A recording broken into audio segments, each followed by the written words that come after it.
Okay, so let's recap what you've seen so far. We've shown you a little bit of combat with 3 of our classes. We've shown you some exploration with 3 different planets. We've shown you some progression with some higher level abilities on our characters. But what we want to talk about now is getting back to the idea of putting great story into an MMO. So how do we do that? Well, we're going to show you by showing you what we call a flashpoint. And a flashpoint is a highly customized story and gameplay experience. And in this particular flashpoint, we're going to show you a higher level bounty hunter and a higher level Sith warrior that grouped up on a space station and decided to board this Imperial transport. Now, once they got on board the Imperial transport, they found out the captain had disobeyed a direct order from a Grand Moff. And if you remember Grand Moff Tarkin from the movies, you know that's probably not such a great idea. So after fighting their way through multitudes of Imperial soldiers, they're about to confront the captain. And remember, our game is all about choices that have meaning and impact. So pay attention very closely, and we'll point out when that choice occurs.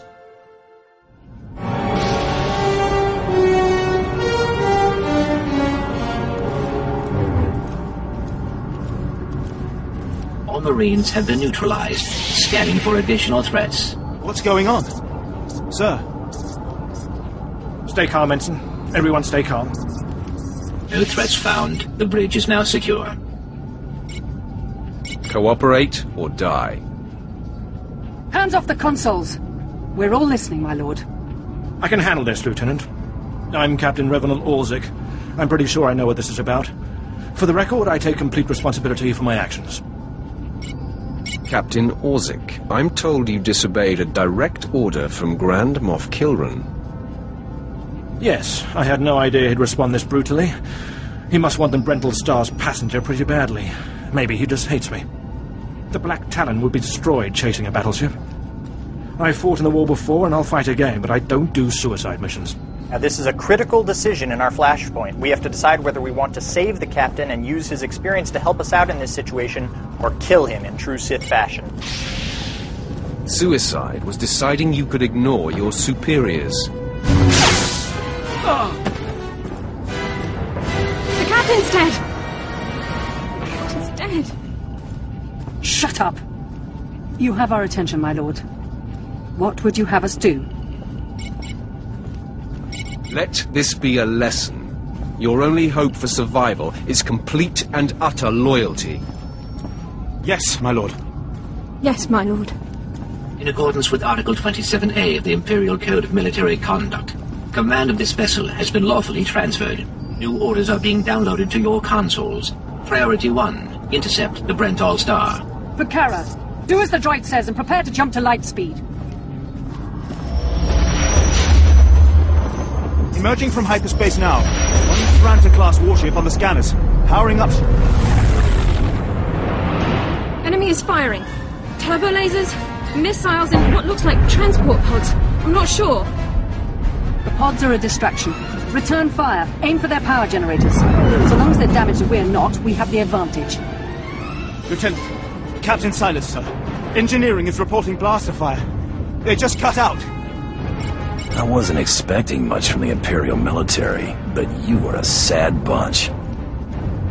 Damn it. It must be some sort of boarding action. If they're in engineering, they could destroy this ship. With due respect, I recommend you lend a hand down there. Time to go to work.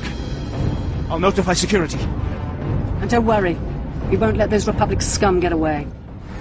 So what you just witnessed was the first ever multiplayer dialogue system in an MMO. You may have noticed in the beginning the Sith warrior was responding to the questions, but later on you actually saw the bounty hunter, and that's an interactive system that the players experience when you're grouped up in a conversation. Now, the decision you just made will have a dramatic impact on many aspects of gameplay. So you chose to kill the captain, and this will affect the enemies that you encounter, how your character levels up, and even how your companions may react to you, in addition to the rewards that you'll get as well. So there are many factors that are influenced by every decision you make in the game.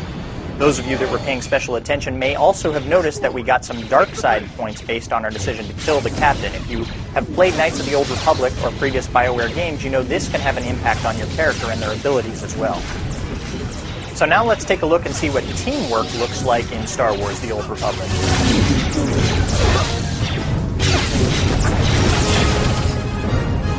So for those of you that have ever dreamed of mowing down Republic troopers by the scores as Darth Vader and Boba Fett, this is your chance. Blast them!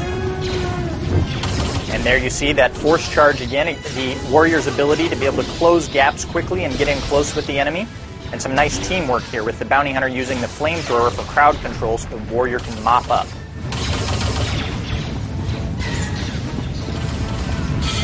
We can see these drop pods can be pretty dangerous, able to actually breach the hull of the ship and drop off Republic troopers.